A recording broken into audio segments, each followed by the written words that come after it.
Do, do, do. Good morning, good afternoon, and good night. Welcome in to everyone watching or listening live or on demand. This is the Makeshift Managers Podcast. I am Austin. That's It's Devin. We me, did it. Evan. Yep, we're here. Oh, okay. Grant doesn't get a thumbs down. That's fucked up. I was just using my thumb. That's Grant. Grant's back. We're on week 3 of our division breakdowns. It is the National League Central. But first and foremost, Grant, how's it going? Pretty good, guys. It's been a crazy couple days, honestly, crazy week since the lockout ended. I'm just happy to get some trades and some signings going. So looking forward to talking with you guys. Yeah, it is, to say the least, been a crazy week since we last all spoke together. Real quick, we'll do a little our job first. Devin, you know what time it is. Hey guys, welcome back. As you know, support for the Makeshift Managers is brought to you by our friends over at Manscaped. And let me just set the scene. Imagine shaving with the sleek, well-designed, and optimized trimmer that makes shaving time your favorite time in the bathroom. And Austin and I are one of the first people to actually try out the new Lawnmower 4.0. And personally, I'm blown away by the performance. The craftsmanship and details of the 4.0 are next level. And so Manscaped themselves engineered the ultimate groin and body hair trimmer by focusing on intelligent functionality and an incredibly comfortable grooming experience. Their 4th generation trimmer features a cutting edge ceramic blade to reduce grooming accidents thanks to their advanced skin safe technology. I now feel confident shaving my boys. And Austin, if there's one thing I like about skin, it's being safe, whether you're moisturized, shaving. Skin's important. It covers like 100% of our body, so you got to take care of it. And so the upgraded trimmer also includes a multifunction on and off light switch that can engage a travel lock as well. It also gives you the ability to turn on the 4000K LED spotlight on and off when needed for a more precise shave. Grant, I don't know if you've heard me say this before, but seeing is believing, and with a light on your trimmer, you best believe you're going to see what you're doing. And so the Lawnmower 4.0 even allows you to customize your trim settings through additional guard length sizes 1 through 4. Myself, I like a little bit of customizability. You see me rocking hats week in and week out. It's all about the power of choice. And so last thing I want to say about the Lawnmower 4.0 before I drag on is it features wireless charging. You set it and forget it. You pick up, you put it down. It's ready for you the next time you're ready to shave. And so all this to say, thank you to our friends at Manscaped for sponsoring the podcast. And if you're interested in any of the multitude of products they offer, go to manscaped.com and use code TMSM at checkout for 20% off and free shipping worldwide. All right. First, some housekeeping things. We have finished the East. We will not be going back to the East too much. Trades that have happened for teams that we have not covered yet, such as the Twins, the Mariners, the Rangers, the A's, stuff like that. We won't really talk about them too much until we get to that point. So we're going to back up just for a second. A general consensus on the podcast for the National League East was that the Braves are going to repeat as division winners. They acquired Matt Olson today for 4 prospects.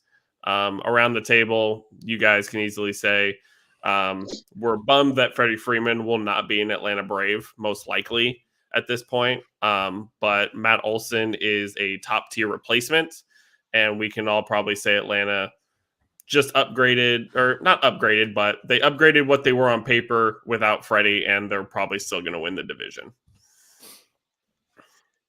Good. Yeah. Yep. The New York Yankees have been doing stuff. It's weird. It's weird. We're sitting here right now, and Correa, Story, Bryant, Rizzo, Castellanos, these guys are still free agents. None of these big 5 have been signed. Everyone just keeps getting traded. So we're all a little confused as to what's going on. I don't know what happens if the Yankees sign Correa or Story or Rizzo or something like that. But so far through these trades, acquiring Donaldson and Isaiah Kiner Falefa, shipping off Gio Urshela and Gary Sanchez, the consensus on the podcast, still just about a 3rd place team. I think we're all in agreement there. You guys have the Rays. I have the Jays. The Jays did sign Yusei Kikuchi to be their probably number 5 guy.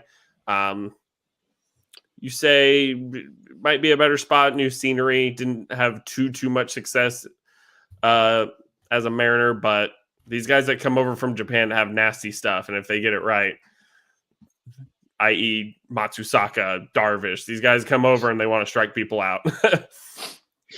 So unless Freddie Freeman is a J on like Wednesday, we're all kind of in the same spot.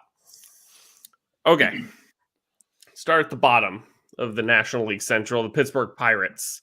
61-101 last season. Not too much to look at then, not much to look at now. Me and Devin last season, this is a Key Brian Hayes podcast. We do love Key Brian Hayes on the podcast, even when he misses first base. I've said it before the podcast. I don't know who Roberto Perez made mad to be on the Pirates, but looks like he's their starting catcher. Very, very good defensive catcher. So that might be something that the Pirates need to get that young pitching going. Of, the household names of JT Brubaker, Mitch Keller, Jose Quintana, Bryce Wilson, Dylan Peters, and Max Kracknick. Those guys. Stuff like those are the guys that you want to get to the top. Let me tell you. Michael Chavis at first, Michael Chavis at second. Okay. So honestly, who needs a right side of the infield? If you're going to ban the shift, just have one guy over there at this point. You got Key Brian Hayes at third. We love Key Brian Hayes here. Get this dude another full season of reps. I know he missed some games last season. You have Kevin Newman at short. You have Ben Gamel on left. Brian Reynolds, who will not sign an extension with the Pirates. I think he's made it clear at this point. He doesn't want to stay a Pirate at this point.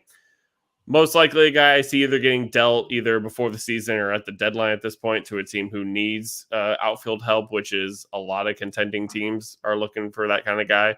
But as long as Castellanos is still a free agent, I don't think people are going to be looking that way until especially Suzuki too, all these corner guys who are still on the market. And then you got, Ben Gamel on right. So Ben Gamel's playing left and right. Michael Chavis is playing first and second. The depth chart's got it played out. This is going to be another poor season for the Pirates. At one point they had Glasnow and Meadows and Cole, and they wanted Chris Archer, and it was all downhill from there. Those days are long, long over of getting knocked out of the wild card game. They got Chris Stratton in the bullpen. That's all Grant's got a Pirates hat on, right? There you go, Grant. What do you got, Grant? There's just not a whole lot to talk about. Yeah, there's not. I'll say one of their pluses is their ballpark. It's one of the nicest ballparks I've been to, and a lot of people really like it. Outside of that, though, who's playing in that ballpark, that home team is not the top of the division, not the top of the league by any means. Like you mentioned, I think this is Brian Reynolds' team at this point. Him and Adam Frazier were really solid last year, but obviously Adam Frazier got traded and now he's on the Mariners. But I think Brian Reynolds will also get either traded before the season starts or at the deadline because he's just too good to be on a team like this and wasting his talent. Outside of that, I mean, they do have some young guys in Key Brian Hayes who did struggle last year, but I think he does have a bright future. He's got the tools. He's got the experience with his dad being in the league and just having that mentorship growing up. And I think he will be just fine. So having him as your table setter is pretty good. And then O'Neal Cruz is supposed to be a stud. He's like a 6'7", 6'8" shortstop, so that'll be interesting. And I don't think he'll last at shortstop, and he'll probably move over to third as he settles in. But he's got insane power, just raw power to all fields. And at PNC, I think the ball's going to fly out if he can figure out how to not produce too many swings and misses. So I mean, outside of those guys, you've got just some guys that like Anthony Alford and Roberto Perez and Michael Chavis and Kevin Newman, guys that are serviceable. They'll give you your 140 to 150 games and just grind it out. But this team isn't going to do anything to surprise you. And then you move to their pitching staff, and I think it's actually worse than their lineup, which is just hard to say. But right now their ace is Jose Quintana. 33-year-old who was good about I'd say 3-4 years ago by now. It's really good with the White Sox and then struggled with the Cubs and the Angels last year. If he can figure it out again, then it's a good veteran guy to have, and at least he can provide his leadership in the clubhouse with the young staff behind him. I think JD Brubaker is actually probably the best guy on their staff. He showed some flashes last year and has the stuff to make it work. It's just whether or not he can, you know, pitch away from contact and have guys not, hit the ball out of the park. But yeah, outside of that, I don't see a huge bright spots in their bullpen. Dwayne Underwood Jr. is pretty good. He's from the Cubs, but outside of that, I think it's going to be a rough year. And I guess the other good thing is the teams they're going to be playing a lot in their division aren't going to be that great outside of, the Brewers and the Cardinals. So maybe they can scratch out some wins there too. The Pirates are in a really weird situation. Brian Hayes is one of my favorite young players in the league. I think he's super talented. They're in the best spot they can be. I think they're unfortunate to play in this division because unlike the Orioles, where they are really bad and really young and play in a really great division where they can just tank and lose 100 games a year and just build through their farm and through the draft, it's a lot harder to get a high round pick in a division like the NL Central because the gap between the Pirates and, say, Cincinnati now and even Chicago is far less than the gap between Toronto last year and Baltimore. It's just it's the way that it works. And so I like the farm for the Pirates a lot. Henry Davis is projecting to be a monster whenever he can make it up to the bigs. He was their first overall pick last year, if I'm correct, the catcher. So Davis will be good for them. I look forward to seeing O'Neal Cruz play a full season of baseball. He is a behemoth at 6'7" over at shortstop. I'd love to see Brian Hayes get more playing time and develop a bit more this year. He was young coming into last year as a rookie, so seeing him improve will be great for them. Pitching staff at this point, if you're a pitcher on the Pirates, you're just looking for your next job because once you find that next job, you pan out way better than you ever did in Pittsburgh. So this team is not good. They aren't going to win a lot of games, and hopefully they can lose enough to get a high-value draft pick because it's one thing to be bad, and it's one thing to be bad and young. It's one thing to be bad, young, and not get a top 5 pick. And so Pittsburgh should just be looking at developing their young players and getting value out of the valuable older players they have on this roster, maximizing talent and trying to find an efficient way to build. Because honestly, past Milwaukee and St. Louis, I think there's actually an avenue for them to move up in this division within the next 3 to 4 years if they play it right. Yeah, I think Devin hits it on the head right there. When you're the Baltimore Orioles, you're kind of expected to lose to most of your division opponents. And, these guys go out and play no matter what, whether they're good or not. But when you go out and play the Cubs, and we'll get to the Reds, there's not that big of a gap, like Devin said. The Orioles are way lower than anybody else in their division. But now the Cubs and the Reds are starting to fall backwards towards the Pirates. And the Pirates are like, hey, we won 60 games. Woo! But they are where they need to be. Thank you for drafting Henry Davis at first because I really wanted Jack Leiter at 2 that year. So super appreciate you, Pirates. I hope Henry Davis works out well, but I would have cried if we didn't get Jack Leiter. But yeah, there's not a whole lot to talk about for the Pirates. They're going to get beat up again. If Jose Quintana wins the Cy Young, I'll buy somebody a jersey. I'll buy somebody a Jose Quintana jersey. How about that? There we go. All right, let's move on to the Chicago Cubs, who, Grant, I'll let you start this one off. This is they've gotten a little interesting since the lockout. They are not what I thought they were going to be. Yeah, I compare them to what the Twins are doing in the American League. They haven't been as active, but they're definitely not saying, we're going to totally rebuild. We're still trying to compete with less expensive pieces. Obviously, they got rid of Rizzo, Baez, and Bryant right before the deadline, which was smart because they weren't in a position where they were going to make the playoffs. And now they're building with what they had left.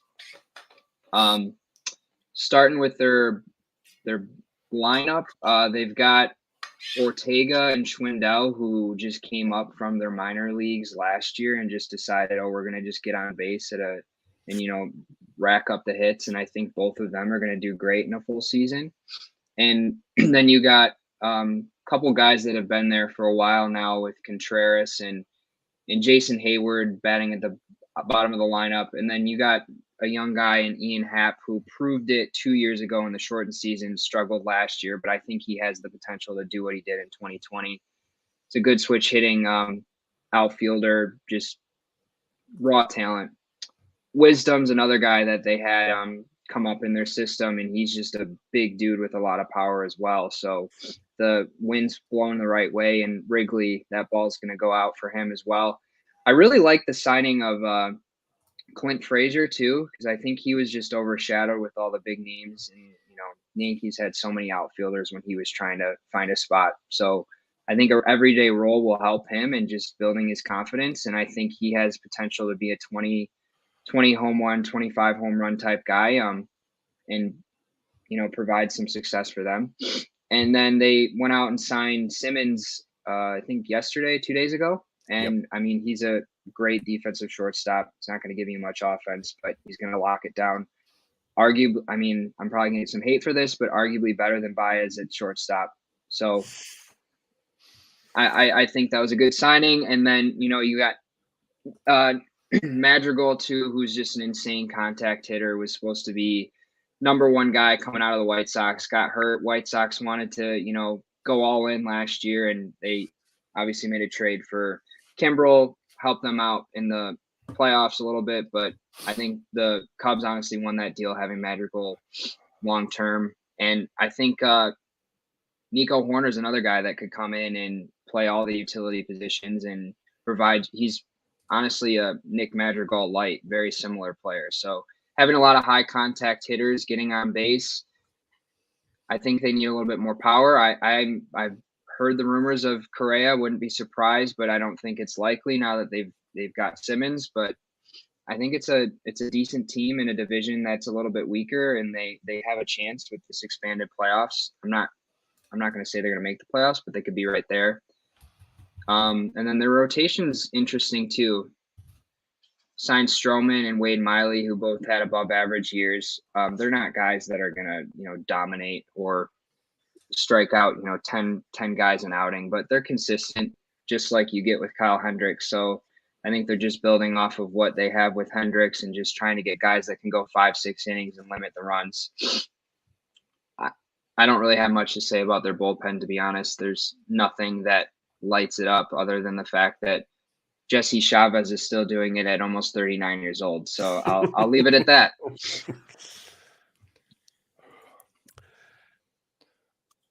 Okay, the floor is mine.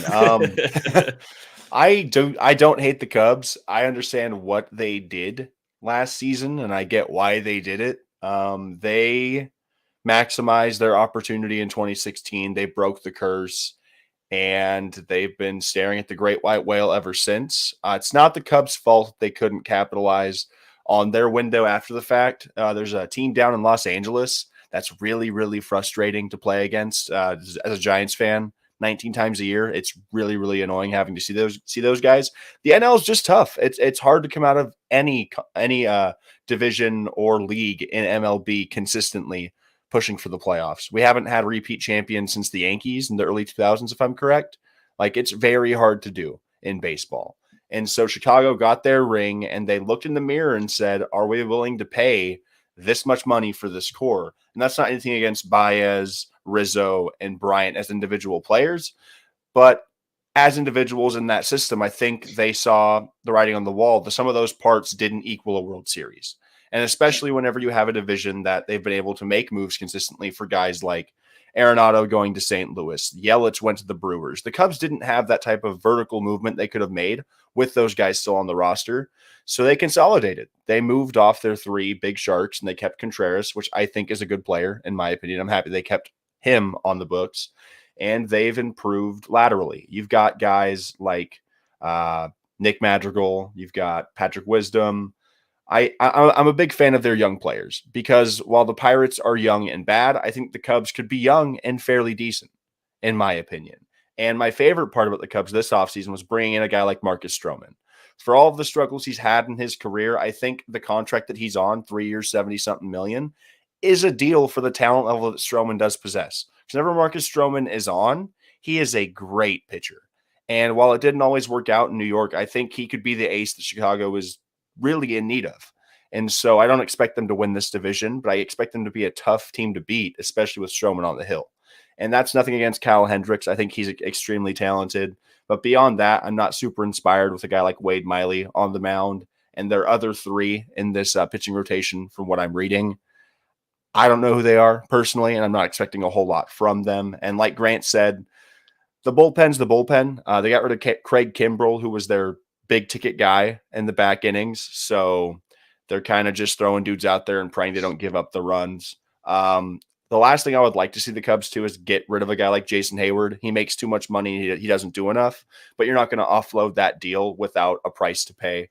So they're stuck between a rock and a hard place with Hayward on the books, but Ian Happ is talented. I like the guy over at first base and Frank Schwindel. They're young and they're developing, and I think they have a good enough culture out there as well. And Chicago's a fun place to play. Well, as good as the White Sox are, the Cubs have a history, and I think they're moving in the right direction, especially with the way Cincinnati's trending. Yeah, so the Cubs did exactly what they were supposed to do, right? They traded Chris Bryant to the Giants, who were in desperate need of another hitter to keep up with the NL West. They traded Rizzo to the Yankees, who are always desperate for left-handed power. And they traded Baez to the Mets, who just wanted to win 81 games. It works out for them well. And they've kind of bounced back somewhat better than most teams would. Their rotation is still really good. Kyle Hendricks is a great pitch to contact type of guy, especially in a place like Wrigley where the ball should stay and needs to stay on the ground, depending on the day where the wind blows out or in. Marcus Stroman's going to strike out a lot of guys. I like Marcus Stroman a lot, kind of the attitude that he brings. He's he is that dude. He's got the swag. He wants to do the K-strut. He's going to have a good time out in Chicago. Wade Miley kind of reminds me of Kyle Hendricks in a way. He's going to pound you in with cutters and fastballs. He's going to try and keep the ball on the ground. So that's a good top three for them. Alec Mills threw a no-hitter. Yep. Their bullpen, yeah, very something left to be desired. A good catching tandem, though, for Contreras and Yan Gomes. I like that a lot. I like Yan Gomes. He provides a good guy that can give you a day off. You necessarily don't have to split with them. Wilson Contreras can handle the workload, but Yan is a good guy to slot in there. Frank Schwindel had his little time in Oakland, insane power, but Oakland just didn't have the time for him to develop. Great pickup for the Cubs there. You got Bodie and Wisdom. Wisdom didn't work out for the Cardinals or the Rangers. He has time in the Cubs to hit bombs. Nick Madrigal is probably one of their best pieces that they got out of all their trades last year. I like Nick Madrigal a lot. I was a little surprised that Chicago gave him up, but that the White Sox gave him up. I can't say Chicago. But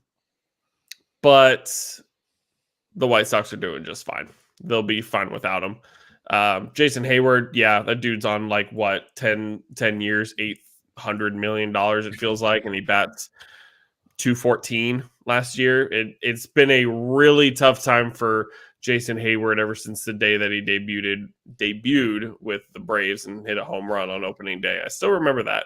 But ever since that big contract for Jason Hayward, just hasn't been there for him.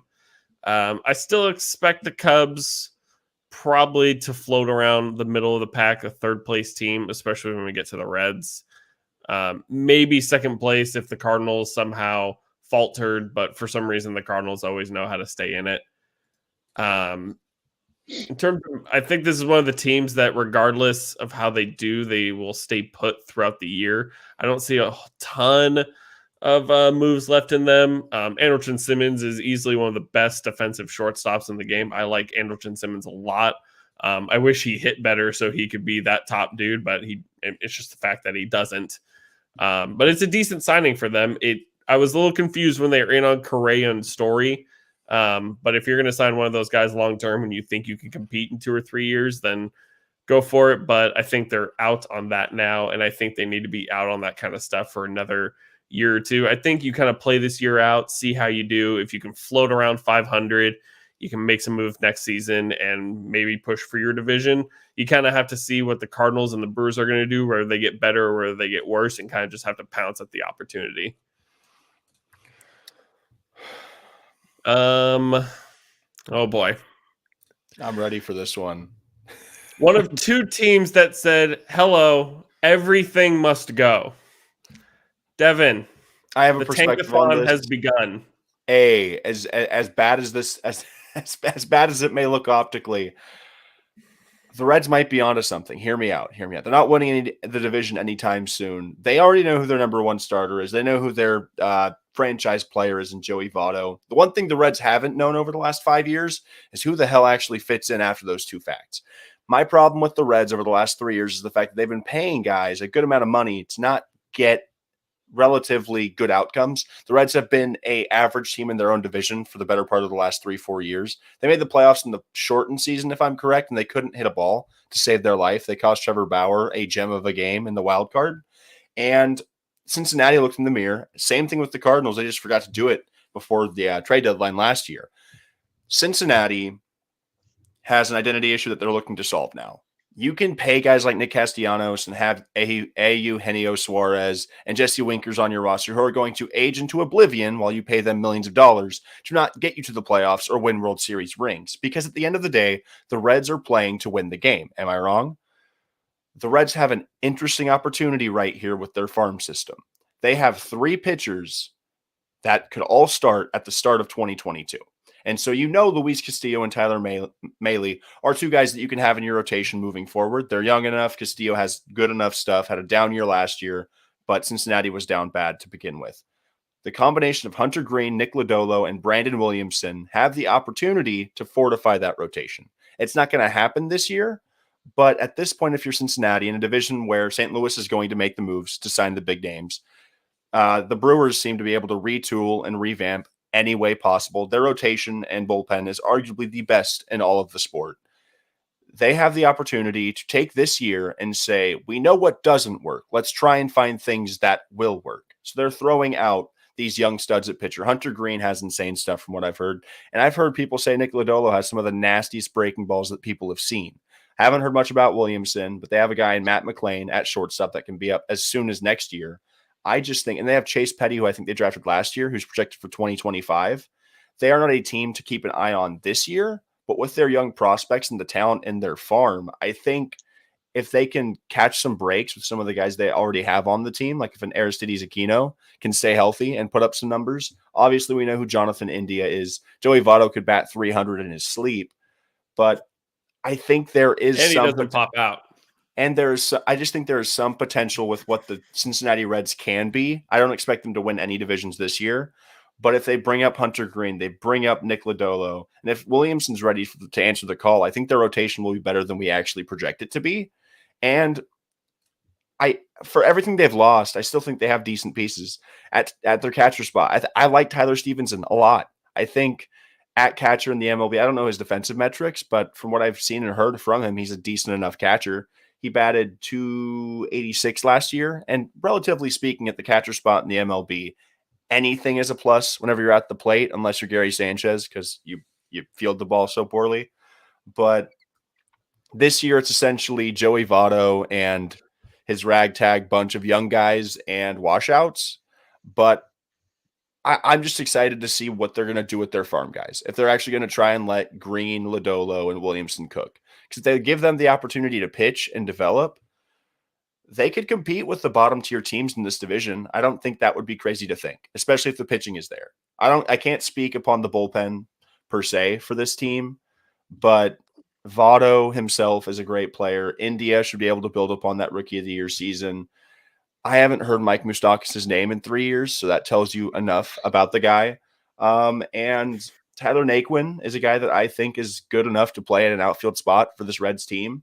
And it's going to be weird. It's going to be weird. There's no more Castellanos. He's been kind of their big bat since as far as I can remember. But they're a team in flux, but I think the amount of variance you could see this year with them is actually incredibly interesting. Their bats might just be good enough to edge out games. And if the young guys can come out and actually pitch, their pitching might just be good enough to eke out some wins that we don't expect them to get. All you, Grant. Yeah, I I kind of agree with what you're saying, Devin. There's definitely a plan in place for them to try to get younger and cheap. I shouldn't say cheaper, but have less money on their payroll Mhm. because they're looking at what the Brewers are doing and the Cardinals are doing, and they're saying, okay, they're leaps and bounds ahead of us, and they're in win now. If we're Yeah. trying to win now, we don't have the resources or the talent to compete. Castellanos came out, I think, before the end of last year and said, I don't want to be here next year. So I think the writing was on the wall then that the dominoes were going to start to fall. Yeah. They've made it very clear that Votto is not leaving under any circumstances. I mean, they've had opportunities when the team's been worse than it is now to let him go, and they've kept him around. I also, Votto's like one of those rare guys that I think just seems comfortable where he's at and doesn't necessarily need to have the rings, which is, hard to believe. But yeah, outside of Votto, I mean, India had a great rookie season, and I think he's a really good on base guy, good table setter for them. It's going to be good to see a full season of Aristides Aquino. I think it's good to have him there every day, and hopefully he can stay healthy because he does have 30 home run potential, especially in that ballpark. Nick Senzel is a frustrating guy because he was supposed to be really, really good, one of the top prospects. He just hasn't stayed healthy, hasn't put it together, so I'm hoping he does as well. They've got another good young guy in Jose Barrero that could play infield or outfield for them. He can play all over the diamond, and I think he's another really interesting guy that has a lot of raw talent. It's just whether or not he can put it together. So this team is going to give these young guys the opportunity to show what they have and see if it's something worth keeping.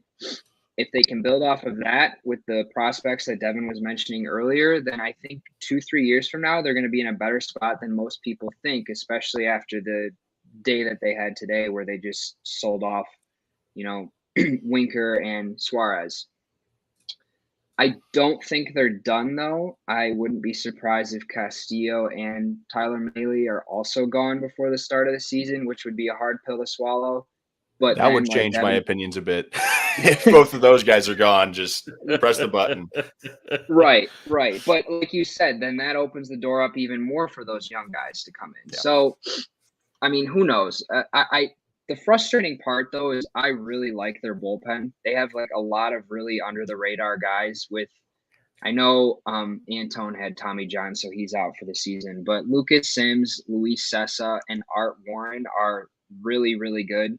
Art Warren, I think, had like top 5 in I think it was like strikeout percentage. I know he had low innings last year, but like if you look at it over anyone over 20 innings in the season, he was like I think top 5 in strikeout percentage. So he's got some nasty stuff. And then Amir Garrett's going to fight anybody that doesn't agree with him. So that's a good guy to have on your team. But yeah, I think this team is going to struggle this year. They're not going to get much better next year, but I think down the line they're going to be contending because this division is always up for grabs and it's always tightly contested. And yeah, I think the future is bright in Cincinnati. Yeah, so it's interesting because I'm going to say this a lot with the Cardinals and the Brewers. You're going to be in a spot where the only way you're making the playoffs this year most likely is winning your division. Most likely the 2 wildcard teams are coming out of the West or the East or the East. I like Luis Castillo a lot. He got his head kicked in last year, but the dude has a great fastball and nasty changeup. I think he can command a lot of value in a trade, and I think he could be the number one a long time for the Reds. I think they can win either way, whether they get rid of him or not. Tyler Stevenson, Joey Votto will die a Red. Jonathan India is their cornerstone guy that they'll have next to Votto once Votto falls over. Like Devin said, Mike Moustakas, famed Kansas City Royal champion. Hey, Mike, how's it going? Congrats on the back. Aristides Aquino was a hot commodity for like 12 games when he hit 8 home runs. So we'll see what he can do in a full season. In the depth chart, he's playing left and right, so he's probably set. Then you got Tyler Naquin, who could basically cover all three positions anyways with his speed, so he's good to go. But honestly, they don't need any outfielders if you really think about it. This team, you guys said it, they could never find their identity. It always felt like every year the Reds were going to compete because they scored a ton of runs when they had Suarez, Castellanos, Votto, Winker. These guys were hitting, and Suarez had like a 40 home run season in 2019, 2018, something like that. They had Sonny Gray. They got Trevor Bauer at the time, and at that point, through the pandemic season, Bauer figured it out, whatever it may have been, and they had Luis Castillo. In that 2020 season, they made the playoffs and scored 0 runs in 2 games in like 23 innings or whatever it was. They had their chances. They had the exact pieces that they needed to honestly make a run. If you want to face Castillo, Gray, and Bauer in a 5-game series, no fucking thanks. And then whoever pitches game 1's pitching game 5. They were in a really good spot, and they just choked really bad. And this is kind of the results that you're seeing. You had a super disappointing pandemic season. You finished last season 83 and 79, and with the way the West was playing, that just wasn't going to be good enough. You had the Dodgers, and everyone thought the Padres were going to make it, and that didn't happen. But wildcard teams don't really come out of the Central too much. It's kind of, you have to win that division, and the Reds' time for doing that is probably over for a little bit. They're going to have to get reps. We'll talk about the Sonny Gray trade. Devin talked about Chase Petty. That's who they got in the deal. I believe they got Chase Petty. Mm-hmm. Am I wrong? Am I crazy? I think that's who they got back. No, you're right. Okay, so yeah, they got a highly touted prospect for Sonny Gray, saving $10 million. A lot of their deals are about money, are about getting money off the books, because they committed a ton to Suarez, and that's a big problem. That's why you kind of look at the Mariners deal, and they kind of got Jesse Winker for pretty cheap. So they traded Winker and they traded Suarez for a package of let's see, it's Justin Dunn, Jake Fraley, Brandon Williamson, a player to be named later. From what I've heard, this player to be named later is like the guy that the Reds kind of want that solidify the deal for him. So the stud. I don't know about that. The player to be named later is not always the greatest player in the world. But we'll see. Justin Dunn is a young pitcher. He's going to throw as many games as he can for the Reds. Jake Fraley isn't the worst player in the world. I think, once again, a guy who is going to get reps. Brandon Williamson, don't know much about him, but honestly, it's just guys who are going to get reps, and it's money off the books for the Cincinnati Reds. And they lost Wade Miley to waivers. That saved them $10 million. They've gotten about $60 to $70 million off their books. So maybe they'll spend in a couple years if they can get right. Well, they could end up in it. See, that's the problem. And it's kind of the same way in football, in the spot of mediocrity where you should really be getting like top 5 picks. That's where the guys are at. That's where, you got Henry Davis, Jack Leiter. I can't remember the guy who the Red Sox got, but he's Marcelo Mayer. Stud. Yeah. I know Mayer falling to the Red Sox was a godsend for them. But it's guys like that who will change your franchise. If you're picking like in the teens, like baseball's weird. Like Mike Trout went like 23rd or whatever it was, and the Angels didn't even pick him first. They picked him second. There's definitely value to be had in the later parts of the first round, but your immediate impact guys are usually found as early as you can possibly get them. Yeah, and I don't think they want to be in a spot where they're picking out of the top 10. That's the problem that I have with the Cincinnati Reds. They're going to be picking middle of the pack this year after finishing, like I said, 82 or 83 and 79, I think it was. Yeah, 83, 79. So middle of the pack type team. They're not going to be a middle of pack type team again. They'll probably finish under 500, but I hate to say it. I never want to tell a team to tank because it's morally wrong. You go out to win the game. You play 162 games, but they can't do that again. It's either you make the playoffs, which is a long shot at this point, or you just get your asses kicked. And honestly, they probably need to get their asses kicked for a little bit. I don't think their farm system is very plentiful right now that India is up, and he is that dude for them. But how old is Joey Votto at this point? Like 38. Oh my God. Joseph. He's the NL's version of Miguel Cabrera, but Miguel Cabrera was a better player at his peak. Like that's how I'm going to equate it to. Like insane generational type guys for their franchises that will retire and become first ballot Hall of Famers most likely. But it's just, even Miggy got his championship in Florida. So it's like bad comparison. And he won a freaking triple crown in Detroit. I was looking at some of those Miggy stats from the 2010s, and I was like, "This is just stupid." It was fun. Yeah, dude, he was. So I special. wasn't into other teams as much back then, so that had to be something to watch. That hadn't happened since the 60s, I believe, with the triple crown. I was on Twitter looking at like baseball cards, and someone had like this nice Miggy card. And I looked at his like career stats. I'm like, this dude is just insane. Like, protect this man at all costs. If he wants to play till he's 60, just keep signing him.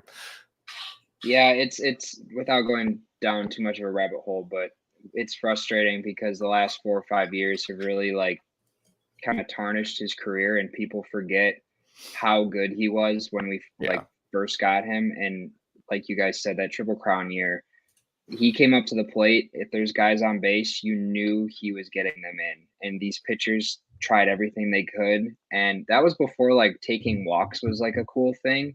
And he'd still find a way to hit like a opposite field single and score 2 or 3 runs. It was just, he's probably the best hitter I've seen in person. It's just, And I think I'm not necessarily saying that Joey Votto has tarnished his career in any way. And I'm not saying I know you're not saying Miggy tarnished his career. It's just you forget that Miggy was a world champion at rookie, came to Detroit and fucking killed it. Yeah. Him and I cannot think of any of those guys back then now. But he had guys around him. He drove the guys in. He was that dude for Detroit when Detroit was playoff and World Series contenders. And Joey Votto has been that dude for a really long time. He is a career 302 hitter. Yeah. Like what was the stat? He hadn't popped out in like 11 years. A lot of people are going to I don't think anyone understands their own swing better than Joey Votto. Yeah. He I think it was 2020 was when he struggled, and everyone did in the shortened season. But he came back spring training last year and was like, I'm going to change my launch angle so I can hit more home runs. And then he hit almost 40 home runs. It's like he knows exactly what to do, applies it, and then it sees the immediate success. It's really amazing because there are a lot of guys out there that know what they need to do, but then can't execute it at the plate. And that's got to be maddening because you know exactly what you need to do. You know, I'm hitting the ball on the ground too much, or, I'm swinging at curveballs in the dirt too much, or whatever it is. And then they just can't get it out of their head or out of their system. But Votto seems to be able to do that. So it's really frustrating to see that he hasn't been able to have the postseason success. And I mean, that's the game of baseball. Yep. Yeah, so I definite Hall of Famer for sure, and he's probably going to die a red. I could never think about him getting traded. That'd be wild. But yeah, crazy things happen. The only situation I could see him leaving or getting traded is like desperation trade deadline. Someone offers him top prospects. He's killing it for them. And he's like, you know what? I'll take a chance at, a playoff push in my last year or whatever it is. Yankees. Well, that would be insane. Yankees, Joey Votto, please, left-handed first baseman. Please, I'm begging you. I'll do anything. Joey Votto and pinstripes makes me want to just go to my fridge and scream into the void. No, thank you. That's just wrong. Yeah, but you know how many home runs he would hit? Because, again, the short porch? He can adjust, and he'll just slap shots to right field. They would retire his jersey over there? 20 games. All right, we'll move on to the St. Louis Cardinals. A team, they made the playoffs last year, right? No, they didn't. I'm crazy. They did. did. They had the one game wild card against the Dodgers. Oh, that's right. They were in the wild And card then, game. Chris Taylor became a god down in LA with Yeah, one swing. Chris Taylor had his shining moment. CT3. Saw that live on TV. I wanted to cry. I was like, damn, Forgot this about that. I complicates thought things. Wainwright was going to take it because Wainwright had dominated the Dodgers throughout the year. But starting at the very top, Adam Wainwright and Yadier Molina, the literal cornerstones of this team, the oldest men on the face of the planet, the tandem that will never die. I don't have anything else. Behind him is the exact opposite. You got Jack Flaherty, 26 years old. To me, is that dude. I like Jack Flaherty a lot. Kind of a great. If you want to be able to be behind Adam Wainwright for first half of your career, hell yes, anytime, any day of the week. I think Jack is flourishing out in St. Louis. It is great for him. That is a great 1-2 punch. They got Steven Metz, Dakota Hudson, Miles Michaelis. As not the worst 5 being put out right now. Little top heavy. Steven Metz is not the worst 3 in the world. Miles Michaelis, I think, has some things to figure it out. I don't know much about Dakota Hudson. I'll be straight. I'm older than him, so that's how I'll take that. You got Giovanni Gallegos, who will absolutely end your life with a 103 fastball any day of the week. Yadier Molina has been catching since I was born. You got Paul Goldschmidt, Tommy Edman, Nolan Arenado, and Paul DeYoung. There are rumors that a star shortstop could be heading to St. Louis. Who knows? It might change my opinion about the division if someone like Story or Correa became a St. Louis Cardinal. Man, if Story and Arenado back on the same team, imagine that. But you have Tyler O'Neill, Harrison Bader, and Dylan Carlson out there in the outfield. I like Bader and Carlson a lot. I even like O'Neill. I like this team. It just seems like what did they finish last year? They finished 90-72. It feels like every time for the Cardinals, that's their ceiling. They can get right there. They're a good team. They're never a bad team. It's fairly rare that you're talking about the Cardinals getting their heads kicked in on a regular basis, at least for as long as it's felt like since. We won't talk about 2011. That year, just there was no World Series that year, so it's fine. It feels like they can always be in it. They're never out of it. They have the depth, but I don't know. It's hard for me to say that a team like Paul Goldschmidt and Nolan Arenado, and I love Nolan Arenado. I've loved him since his days in Colorado, and a scenery change for him is insane. Gold Glover, Platinum Glover, whatever. The dude's going to hit bombs. Goldschmidt is, I still can't believe Arizona let him go, but I mean, I guess they kind of had to. Honestly, the biggest weak spot on this team for me feels like the bullpen. They have a decent back end with Alex Reyes and Gallegos, but I don't know who's going to bridge if their starter can only go like 4 or 5 innings. If a starter, has to walk too much or anything like that, these things happen. So long relief or middle relief might be a need for them. I haven't seen too much movement by the Cardinals so far, but who knows? There's always that one team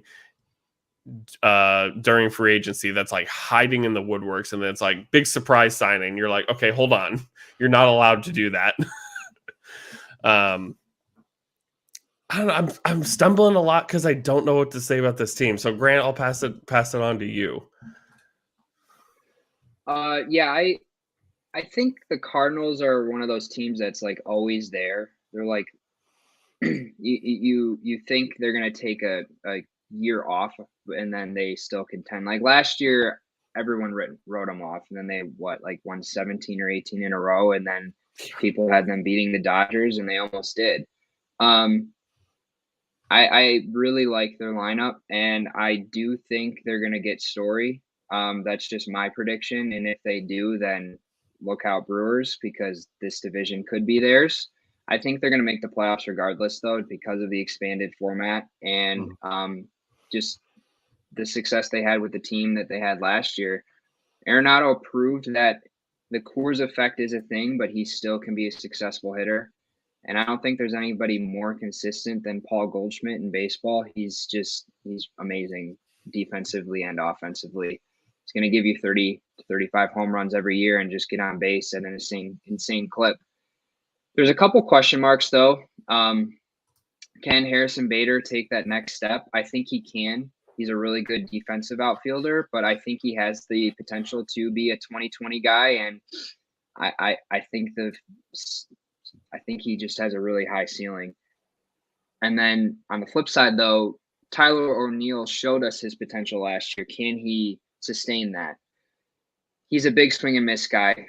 Lot of speed, like insane speed, insane power. It's just can he keep that high contact rate without swinging and missing too much in high leverage situations?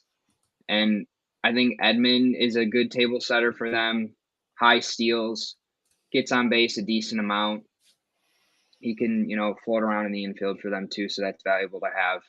And then I think another question mark is Dylan Carlson. He was their top prospect a couple years ago, and he's been so.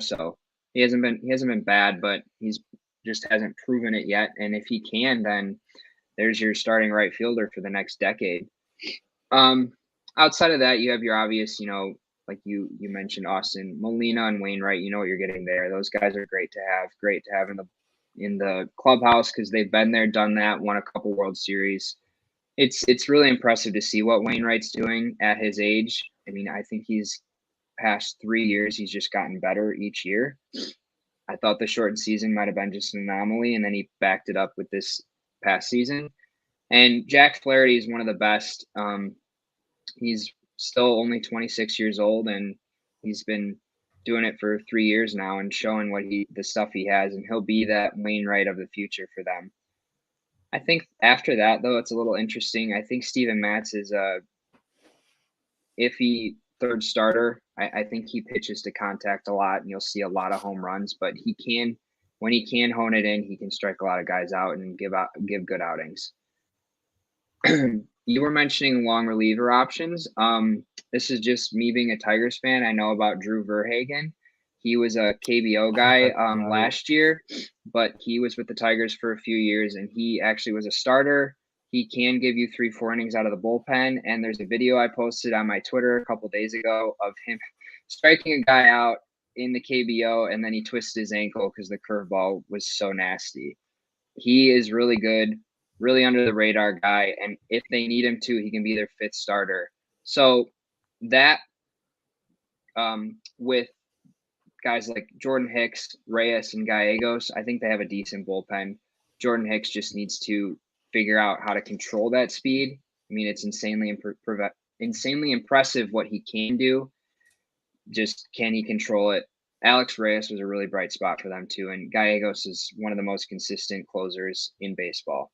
So all in all, I think, like I said, I think this is a wild card team. I don't think they're going to beat the Brewers for the division. If they get Story, I think that may change my mind a little bit, but I do think they need to add to the back end of the rotation to give themselves a chance to go deep into the playoffs. I can't disagree with a lot of the stuff you guys are saying about the Cardinals. If there was an institution in the NL Central, it would be the St. Louis Cardinals. Over the last 2 decades, they have been here and they have done that. And to use a figure of speech for this team, their biggest problem in this division is that the Brewers are the anything you can do, I can do better than you to a certain extent. This is a really solid MLB team in the Cardinals. Wainwright has been doing it since the early 2000s. He's been around the block. He can throw the rock with anybody else. Obviously, the velocity is down due to his age, but he can still pitch a competent MLB game. Love Jack Flaherty. For all of the shine and love that guys like Walker Buehler get, I think Flaherty's among that same level of pitcher if he's actually able to log the innings. I think Flaherty could be really special for this team if I can see him pitch 100-plus innings this year, because they're going to need it if they're going to be able to usurp a team like the Brewers. The Steven Matz edition, I think, is cool. It gives them depth in the rotation. He's not my favorite guy in the world at that spot, but they need some form of stabilization from 3 through 5, so it's better than nothing. like you guys said, Gallegos is a flamethrower on the mound. I find it funny that they had a guy like Jordan Hicks in the years prior who could be a flamethrower on the mound as well, and he's nowhere to be seen now. So hopefully Gallegos can actually harness that in a more proactive way compared to Hicks. Reyes was really good last year. If I'm correct, he's the guy that Chris Taylor ended up hitting the shot off of to close out that game, or am I incorrect? I think you're right. I think, yeah, Reyes was the one that gave up the homer to Chris Taylor. So hopefully he can have a good year this year and bounce back from obviously a low point to end the year. Their lineup is what it is. Goldschmidt is one of the better bats at first base. He's super consistent, as Grant was saying. I like the middle infield with DeYoung and Tommy Edmond. Nolan Arenado is one of the best gloves at third base the league has to offer. And while his numbers were down compared to whenever he played in Coors Field, the Coors effect is real, but Nolan Arenado is that kind of guy. He's a great baseball player, and he's going to add value to any team that he is on. The biggest thing for me, I love the outfield. I think the Cardinals outfield, it fights for being the best in the division. I know the Brewers have Christian Yelich, but I'm still waiting for the real Christian Yelich to stand up, because we've seen 2 years of exceptional play out of Christian Yelich, and we've seen the last 2 years where he can't seem to find his footing. So this is the year where we need to figure out who exactly he's going to be moving forward. But with guys like Dylan Carlson and Tyler O'Neill, that's about 20 home runs a season per those two guys by themselves. And Harrison Bader has the power to knock out 30 himself. I hope Bader can kind of stabilize himself a little bit this year and kind of hammer home that he is the center fielder of the future. But I think their youth is in the right spots. And I think their lineup, especially if they get a guy like Story, is going to be extremely intimidating, because they can get on base, they can hit for power, and they have veteran leadership in spots where you're going to need it if you're going to make deep playoff runs. Because Wainwright's been there, he's done that. Yadier Molina is a proven champion. And with guys like Goldschmidt and Arenado, they've known how to win to certain extents. Obviously, they came out of the NL West where their teams really didn't do much, but they are proven MLB talents that can help these younger guys along the way. So they have the bones to be a perennial playoff team. And genuinely, for me, the Cardinals either need to add a big splash at the shortstop spot to kind of hammer home the fact that their infield is going to be the best in the division, and their lineup will be one of the best, or they're going to have to hope that the Brewers' floor is their ceiling this year, because the best version of the Cardinals has a really great shot at beating a lesser version of the Brewers. And I'll get more into that as we cover the Brewers, but it's just the top end of both of these teams. It's far different in my eyes. Yeah, I can't disagree with too much of that at all. I think Story would be absolutely huge. I actually had to look at the playoff format because I was curious how 12 teams was working. I completely forgot we expanded again. So, yes, it seems like the Cardinals could be a wild card team now with 3 wild card teams getting in. But then I was sitting here and I was like, wait, that's 6 teams. That's 3 winners. So I had to look it up while you guys were talking, because I was all sorts of confused. But I'm good now. Everything's fine. This is a tough team that if you're playing in that new wild card series, that's a 3-game series. So for everyone who doesn't know, 3 wild card teams will make it, and then you'll insert the worst division winner.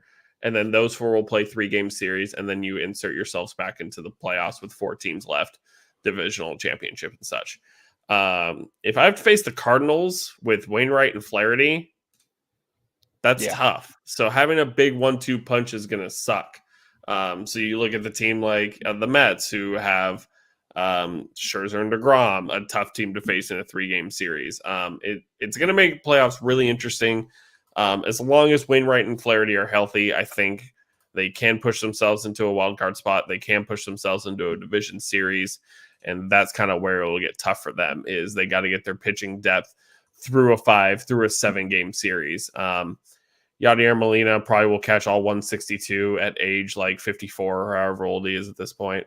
He's not even 40 yet. I thought he was, oh my God. He turns 40 in July, but still, oh my Lord. My man said, my brother's retired, so I have to take their careers and double it. No, I'm kidding. But he's done it. He's a career 280 hitter. He hit 252 last year.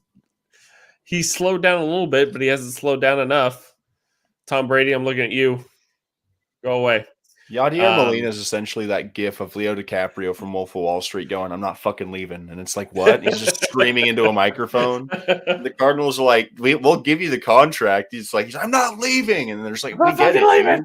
And he's like, Adam, you're staying. You're not going anywhere, buddy. And Adam's like, I just want to retire, man. My arm hurts. I think a big factor for this team, the more I look at it, I know Tommy Edman had a decent season last year.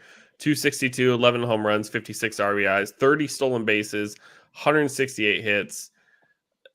Real good table setter at the top of the lineup. Stolen bases are a kind of a thing of the past right now with analytics, and stealing 30 bases is, like 1/4 of what Ricky used to do. But hell, we take that these days, and he's only 26. I'm really excited to see what Tommy Edman can do. He'll be the guy I'll be watching the most, I think. 308 on base percentage. Yeah, see 387 slugging. So, my man's not going to slug, but it's okay. He doesn't need to. If they sign Story and this dude gets in front of Goldschmidt, Story, and Arenado, he's scoring 9 times out of 10. It feels like just steal second. You don't even have to steal second. Sometimes they'll let you jog home. Okay. The division winning Milwaukee. I am so off today. God, time change is not okay. Call your loved ones, make sure they're okay. Time change is not okay. Grant, start us off with the Milwaukee Brewers. Well, just about 10 minutes ago, Passan tweeted that the McCutchen signing is official, so they just added him, so that was pretty timely for us. Okay. Wow. Breaking news. Having said that, I think they're obviously the favorites to win the division again. With the rotation that they have, that 3-headed monster is about as good as you're going to get in all of baseball with Burns, Woodruff, and Peralta. And all of them are under 30 years old, so they could have that 3-headed monster for 5 years to come. What Burns was able to do from 2019 to 2021 is one of the more impressive feats in baseball. He worked with the pitching staff in Milwaukee, and they just totally retooled him and, said, you're using that cutter and you're using it a lot and people won't be able to hit it. And it's disgusting. So it's good to see him atop that rotation. And Woodruff is just a grinder. He's going to give you 5 to 7 innings pitched every time he goes out. And Freddie Peralta showed that he has just as filthy stuff as the other 2 guys. And after that too, it's no joke with Hauser and Eric Lauer as well. And then they've got Aaron Ashby as their swing man. So they have options in their rotation that are going to put them up against the best teams in a best 4 out of 7 postseason series. So that's exciting to see and good to build off of. And their bullpen is just as good with Hader and Williams and Boxberger. Those guys, will give you 7, 8, 9 every single day of the week if you need to, and just shut down the doors. Just let Burns, Woodruff, Peralta, that starting rotation do the work for the first 5 innings, and then good luck scoring against those 3 guys. Their offense was a problem when they were first making the playoffs, when it was basically just Yelich and a bunch of ragtag guys. They couldn't really score, so they were winning games like 2-1, 1-0. And it's like, okay, clearly we need to add some hitting so that we can actually put up some numbers. And they've definitely done that. Colton Wong's one of the more underrated guys, and he's a really solid defender, and he's a good contact hitter, and he's going to steal bases in front of Yelich and the other big hitters in the lineup. Willy Adames, I think, is going to have a really strong season this year. He mentioned right before he got traded that he's having trouble seeing in the Trop, and everyone was like, okay, that's probably just an excuse. You're just not playing well. And well, no, he backed it up big time. So a full year and away from the Trop and in a hitter's park like Milwaukee, I think the sky's the limit for this guy, and I hope it's some inspiration to get Christian Yelich to wake up, because if he wakes up, then this team, I think, is top 3 in baseball. Yelich has potential to, what we saw in his did he win the MVP or no? He did not. He won 1 year, if I'm correct. Then he lost to Bellinger the other year, I Okay, think. so the year he won, it was like 35 home runs. Then he showed he can also give you 20 to 25 steals and high OBP guy. I mean, this guy is one of the best in the league when he's on. Added, 10 minutes ago, Andrew McCutcheon, he's serviceable. He's experienced. He's a good guy to have in the outfield. He can also DH now with the universal DH.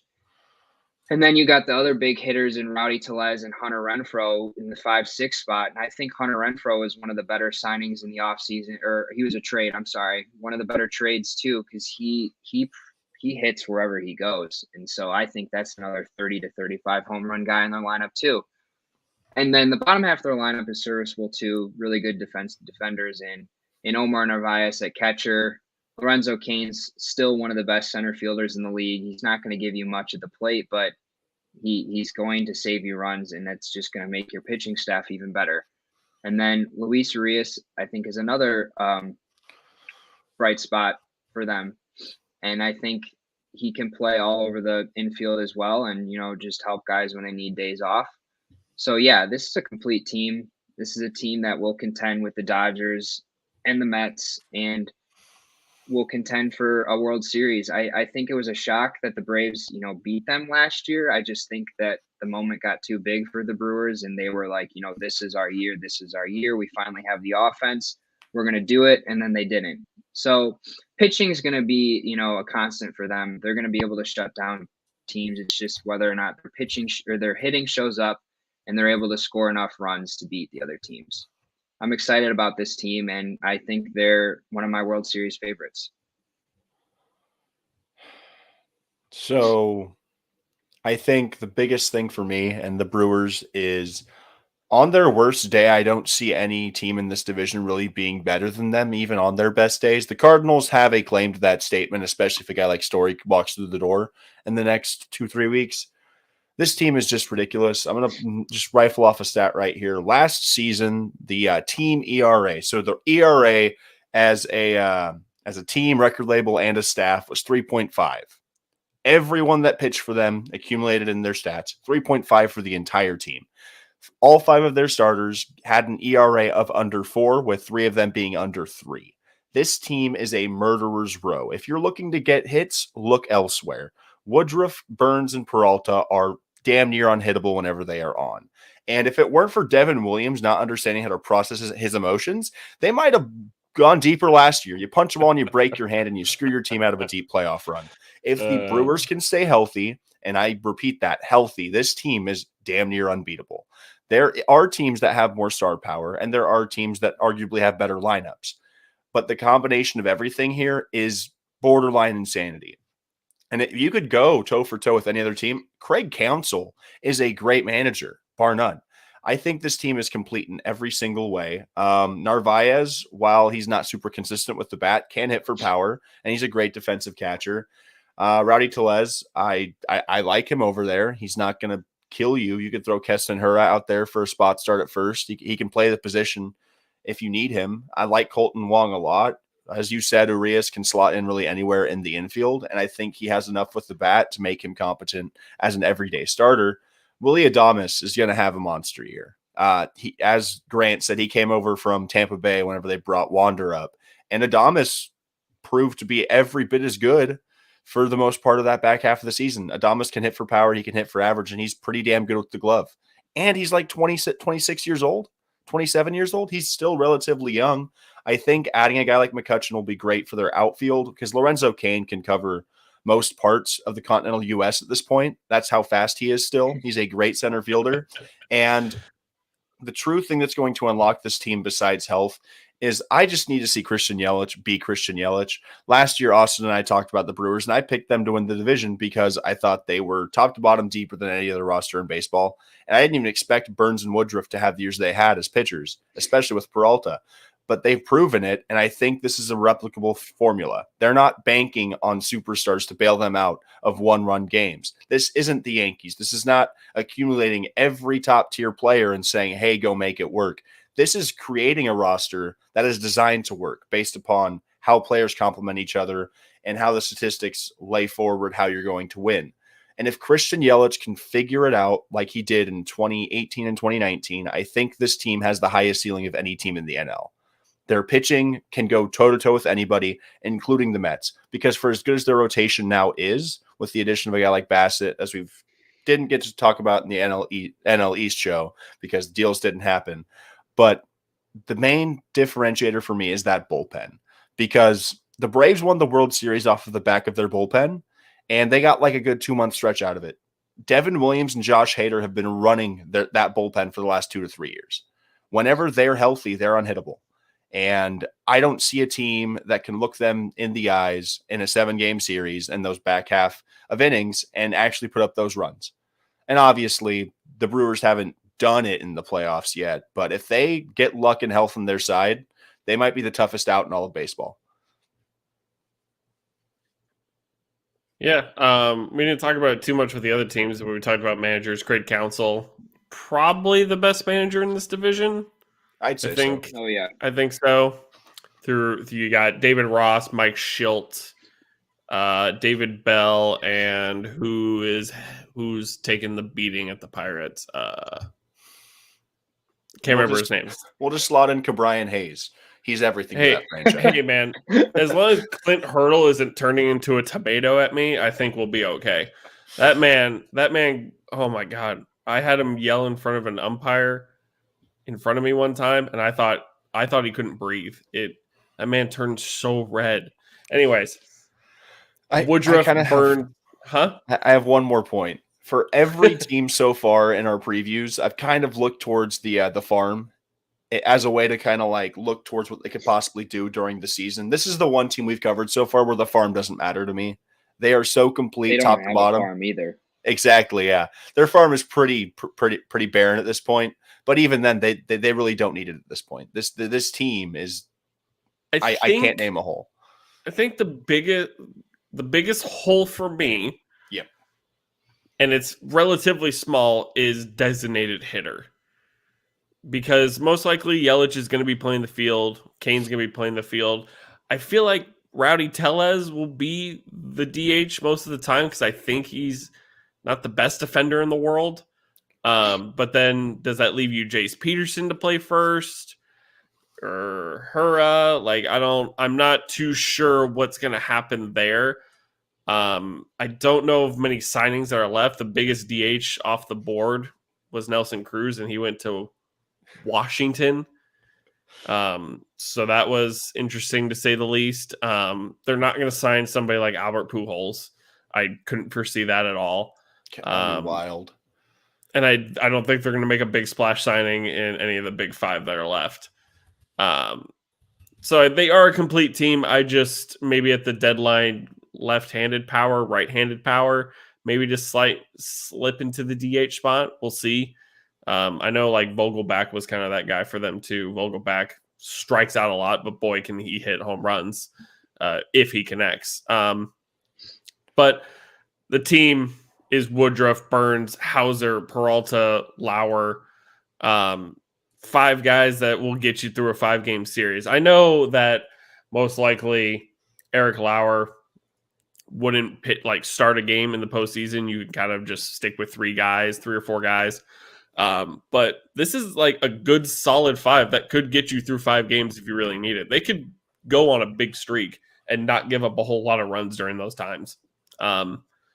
It's going to hold it down for them. We talked about Devin Williams. Man has air-bending powers with that changeup. Josh Hader will throw 102 up and in. I think Brad Boxberger and Brent Suter are really good bridges for them in the 6th and the 7th when they need them. So they should easily, if for some reason Corbin Burns gives you 5 innings, you still have 4 guys that'll get you to the finish line.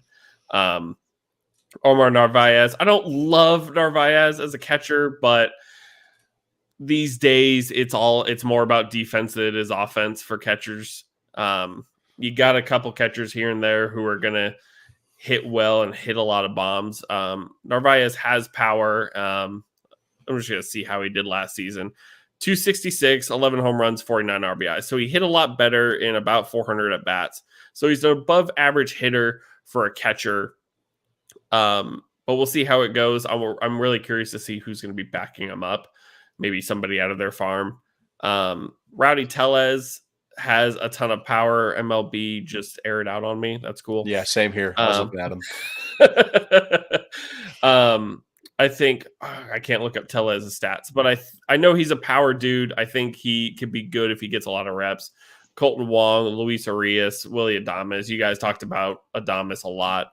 A really good guy to come out of Tampa. That was just, there was too many chefs in the kitchen for Tampa Bay, and Milwaukee kind of was like, cool, I'll take him any day of the week, brother. So that works out really well for them. If Lorenzo Cain can please stay healthy, I would love to see Cain at the top of the lineup every single day. I like Lorenzo Cain a lot. And then, Christian Yelich. Last season, 9 home runs, 51 RBIs, 248.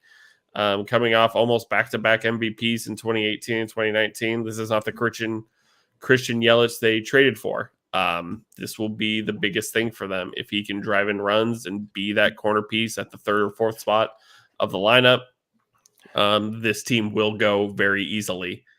So far, they're my division winners as well. I just can't see them getting knocked off. They're one of the 6 teams, 6 teams that do not have a World Series. There's only one team who's never been, Mariners. I felt the need to rub that in. I felt the need. I'm a terrible human being. I'm sorry to all Mariners fans, except for the part where I'm not. But this is probably the best Brewers team that we've seen in a while. I can't remember the last time they made a championship. Oh, they made a championship series in 2019, right? 2019 against the Dodgers, where Craig Counsell pulled that Wade Miley shit. That was wild. My man did literally everything he could to knock off the Dodgers, and I mean everything. And that's what Craig Counsell offers to this team. He's a really good mind to have. I like Craig Counsell a lot, and I don't see him going anywhere anytime soon. I think because you were mentioning about Pujols not going over if they needed a DH, there's a name that I saw on Spot Track that I think they could actually use, and he could be helpful in Jorge Soler if he's not going to get signed by anybody else. I think he's a guy that they could realistically kick the tires on if they need somebody just to step in and take hacks, because he was so critical to that Braves World Series run. Like, his bat did things that I didn't think they could in that postseason run. And if you just need him to be a spot start in the outfield and just give him the bat and say, go rake, I think in a team like Milwaukee, in a stadium like that, I think it translates. Yeah. It's a weird spot because Jorge Soler has a lot of buyers right now. Corner outfield is a thing. I don't know if Soler gets signed before Castellanos. I think Castellanos commands a lot more money, so Soler might get signed before Castellanos does. But that dude's got a big bat. He hit 40-something bombs in 2019 with the Royals. Like he had a breakout year, and all of a sudden, Jorge Soler, here he comes. That'd be a huge bat for the Brewers. They've been kind of quiet outside of the Boxberger deal, which, like I said, is a really He hit 48 in 2019. Isn't it crazy that we think 48 is so much?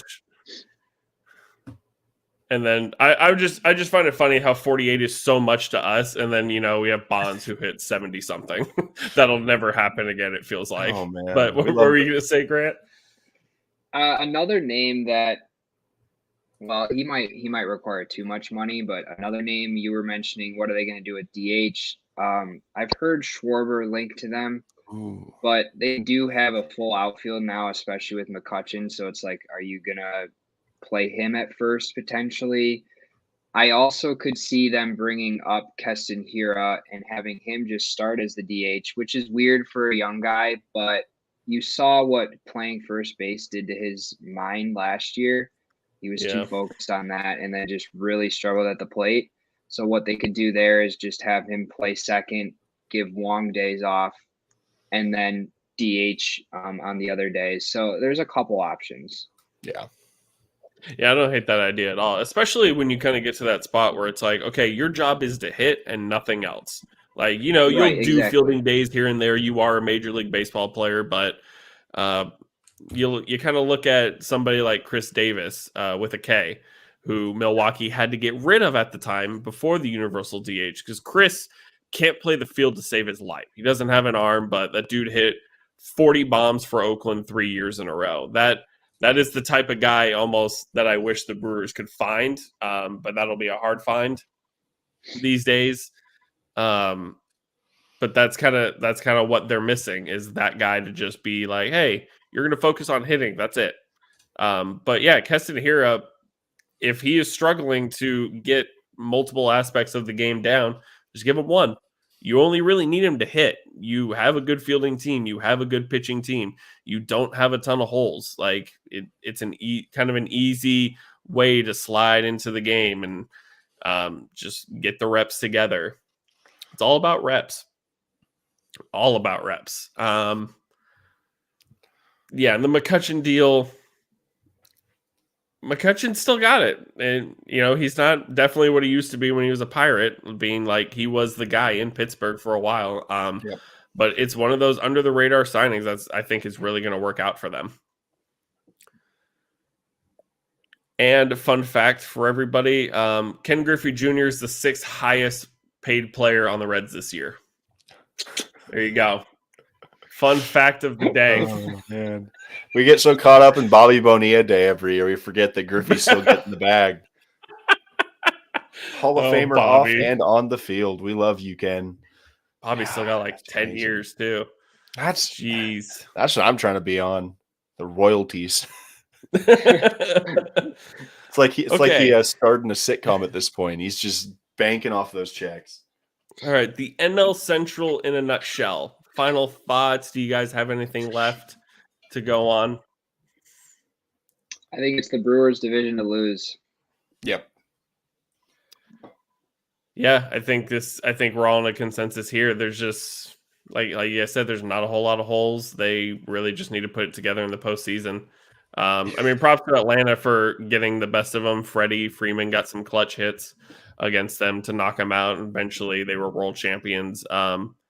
And it's going to be a bloodbath when you get there. You are most likely going to have to face either the Braves again, the Mets, the Dodgers, the Padres. If the Giants can be anywhere close to what they were before, you got juggernauts in the way. It's funny to look at the Brewers and be like, this is not one of the juggernaut teams. They are behind Atlanta. They are behind the Dodgers. I can't say they're behind the Padres because the Padres severely underperformed. The Padres are just really good on paper, but now with the Tatis news is a little different, and you got 5 more names that need to get signed. Week by week, we're going to come in here and things are going to change dramatically every single time. It's going to be wild. We still have so much to happen. Yeah. My thing with this division, if I had closing thoughts, is Wainwright and Yadier Molina are looking to have their last dance moment. How Rogers tweeted that stupid picture of Scotty and MJ, and then Devontae posted his picture as well for their last dance with the Packers. This is legit probably going to be the last year of Wainwright and Molina, but the problem for the Cardinals is the Brewers are the Bulls this year, so it'll take a lot for the Brewers not to win the division, but that's just how I'm looking at it. Okay, so first and foremost, Grant, this is your 3rd time here with us. We're halfway home now. 3 more divisions to go. We will finish up on the Monday right before opening day. I appreciate Rob Manfred for doing that for us. I know he was looking out for us at the time when he did that, so I appreciate you letting us finish before the season starts, Robert. But Grant, thanks for coming on again. If you guys do not follow Grant, you should. If you haven't yet, what are you doing? Yeah, honestly, if you love baseball, if you love baseball stats, honestly, sometimes when Grant posts like deep analysis stuff, I have to look up some of the sabermetrics because I'm in my 20s, but I'm still an old head sometimes. Like I'm like, what the hell is WRC? WRC plus, like, how do you determine this? It's because one time I looked up WAR and I was just curious as to what WAR is. And I was like, how do you calculate it? And it's like 2 stats over like 10 of them. And I'm like, yeah, I'm done. I'm good. Yeah, that war is a animal in itself. It's a combination of a lot of things. I try to stay away from that. I try to simplify things as much as I can. But like I said, if you do not follow Grant, it's down right next to his name. I'm pointing at my name. I'm done pointing. I'm done pointing. I can't take it anymore. My screen won't be able to. Yeah, we're doing our best. But follow Grant at Database Hit. Whether you say data or data, it's fine. Just follow him. It's fine. We all say base. We all say hit. Whether you Don't say gotta data or phonetically data, sound it out. you're all welcome here. You're all welcome to talk baseball with us. Grant, do you have any projects going on, stuff that you're working on? I know the baseball season's near, so it's hard to like stay off Twitter at this point. Refreshing for Rosenthal and Passan and all these guys, but what do you got going on? Just keeping up on the Twitter, trying to get my own breakdowns on signings with, free agents really kicking up. I'm gonna be posting some positional and divisional previews too of just who I think's gonna, top 10 at each position, and then like we're doing here, just quick snapshot of how I think each division's gonna play out before we enter the season. And I really appreciate you guys having me on. It's fun, and I look forward to doing the next 3 as well. Next week, we get to dive into the AL Central. We'll dive into the newly crowned Cleveland Guardians, the Royals, who will win the first 25 games of the season like they always do. The Twins, who I don't know what they're doing. The Byron Buxtons. Byron Buxton and Sonny Gray, but getting rid of Josh Donaldson. And now we get to talk about Gary again. Honestly, that's my favorite part. So nice we had to say your name twice. Gary, come on down. Gary, we're coming back for you. And next week is Grant's team, the Detroit Tigers, AJ Hinch's Detroit Tigers. I'm really excited for that one because I have a lot of good things. Say what you want about AJ Hinch, the whole cheating scandal, this and that. This dude can turn this team around and take him to the top just like he did the Astros. Trash cans or not. Yeah, for all the praise this podcast gives to Brian Hayes, they got a guy at third down in Detroit as well, and he's really good. That whole team is projecting to be really good moving forward. Yeah, and now you got El Mago. Yeah, the Tigers are interesting.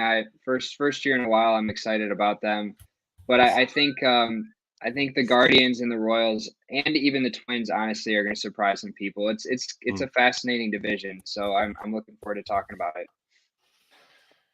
I didn't even mention Tony La Russa. Wow, the White Sox. I don't want to. The old head of baseball. I saw Tony La Russa last year, and I was terrified. I have never seen a man so terrifying in my life. Like, he reminds me of the Emperor from Star Wars, dude. Like from like the newest one where he's just like decaying. He's just like out there, big leaf chewing his mouth, going at shit as I have foreseen.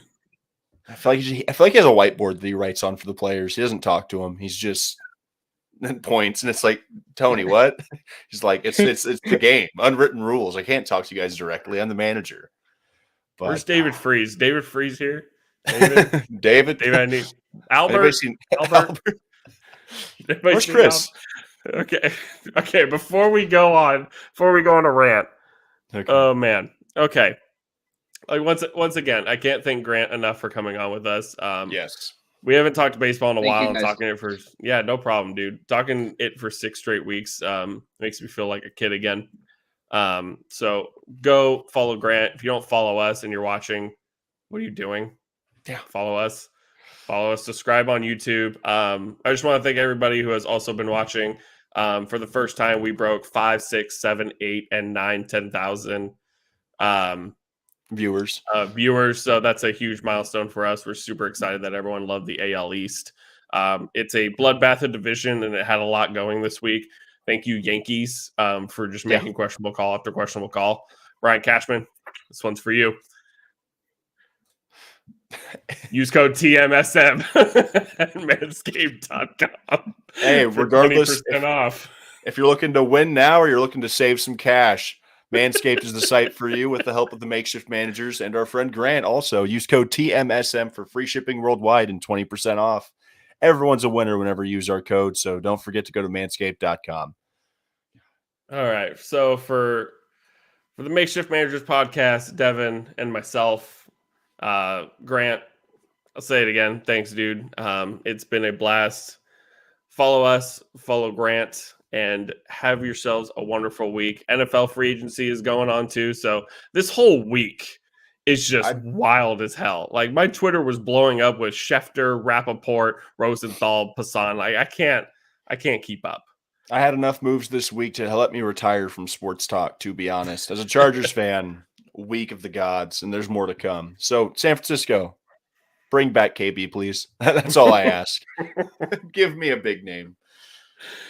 All right, everybody. Have yourselves a wonderful night, wonderful week. Stay safe. Peace.